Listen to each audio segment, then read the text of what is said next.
नाही म्हणजे तुमच्या बोलण्याचा अर्थ मी समजलो नाही की वारी वारकरी कोणत्या एका धर्माचे नाही आहेत, त्याच्यानंतर मग कीर्तनकार लोकांनी त्यांच्या कीर्तनामध्ये हिंदुत्वाच्या गोष्टी नाही करायला पाहिजे, त्यांना तुम्ही घुसखोर म्हटलं. पहिली गोष्ट तर जर हे कोणत्या एका धर्माशी निगडीत नाही होतं, मग अफजल खानाने विठुरायाचा अपमान का केला होता? अरे श्री हरी विठ्ठलच्या मंदिरामध्ये औरंगजेबाने गाय कापायचा आदेश का दिला होता? एका धर्माशी निगडीत नाही होतं तर.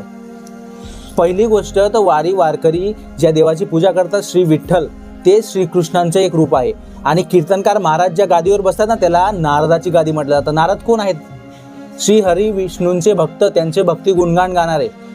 श्री हरी विष्णूंनी धर्म संस्थापनेसाठी घेतलेला अवतार म्हणजे श्रीकृष्ण.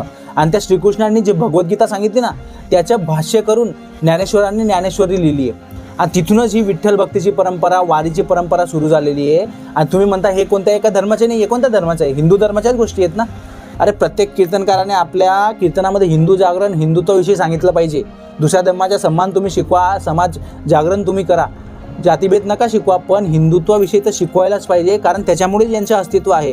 आज हिंदू धर्म आहे, त्यामुळे वारी आहे, आणि त्याच्यामुळे लोक या लोकांना कीर्तनासाठी बोलवतात, या लोकांना मानधन देतात आणि सगळ्यात महत्त्वाचे सन्मान देतात. म्हणून हिंदू धर्म वाचून कीर्तनकार लोकांना दुसरा पर्यायच नाही आहे.